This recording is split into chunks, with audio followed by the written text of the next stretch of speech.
ಸಂಕ್ರಾಂತಿ ಬಂತು ರಥೋ ಮಂಡ್ಯದಲ್ಲಿ ರಂಗೋಲಿ ಸ್ಪರ್ಧೆ ಜೊತೆ ಸಂಕ್ರಾಂತಿ ಸಂಭ್ರಮ. ನಾನು ನಿಮ್ಮ ಆಂಕರ್ ರಂಜಿತಾ ರೇವಣ್ಣ. ನಮಸ್ಕಾರ ಕರ್ನಾಟಕ. ಸ್ಪರ್ಧೆ ಮಾಡೋಣ ಅಂದ್ರೆ ಹಬ್ಬವನ್ನೇ ಮಾಡಿದ್ರು ನಮ್ಮ ಮಂಡ್ಯ ಜನ. ಇದಕ್ಕೆ ಸಪೋರ್ಟ್ ಮಾಡಿದ್ದು ನೇಗಿಲ ಯೋಗಿ ತಂಡದವರು. ಎಲ್ಲ ಅರೇಂಜ್ಮೆಂಟ್ಸ್ ನ ಅಚ್ಚುಕಟ್ಟಾಗಿ ಮಾಡಿದ್ರು ಸ್ವಾಮಿ. ಮತ್ತೆ ನಮ್ಮ ಹಳೆ ಸಂಪ್ರದಾಯವನ್ನ ಮತ್ತೆ ಅಲ್ಲಿ ನೋಡಿ ನಂಗಂತೂ ಸಖತ್ ಖುಷಿ ಆಯ್ತಪ್ಪ. ಹಿಂದಿನ ಕಾಲದಲ್ಲಿ ಹೇಗೆ ಸಂಕ್ರಾಂತಿಯನ್ನ ಸೆಲೆಬ್ರೇಟ್ ಮಾಡ್ತಾ ಇದ್ರು ಅನ್ನೋದನ್ನ ಮರುಕಳಿಸಿದ್ರು ಈ ಒಂದು ತಂಡ. ಹಾಗೆ ಆಚರಣೆ ಕೂಡ ಮಾಡಿದ್ರು.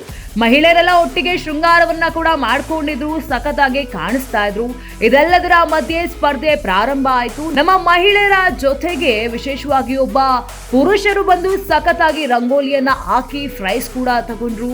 ಪ್ರಥಮ ಬಹುಮಾನ ವಾಣಿಶ್ರೀ ಪಡ್ಕೊಂಡ್ರೆ, ಸಾಧನೆ ದ್ವಿತೀಯ ಬಹುಮಾನವನ್ನ ಪಡ್ಕೊಂಡ್ರು. ಅಂಡ್ ಹುಡುಗರು ಕೂಡ ಸಖತ್ತಾಗಿ ರಂಗೋಲಿಯನ್ನ ಹಾಕ್ತೀವಿ ಅಂತ ಪ್ರೂವ್ ಮಾಡಿ ತೃತೀಯ ಬಹುಮಾನವನ್ನ ಪಡ್ಕೊಂಡ್ರು ಗೌತಮ್ ಕೆ. ಲಾಸ್ಟ್ ಅಲ್ಲಿ ಎಲ್ರಿಗೂ ಹಬ್ಬದ ಊಟ ಕೂಡ ಆಯ್ತು.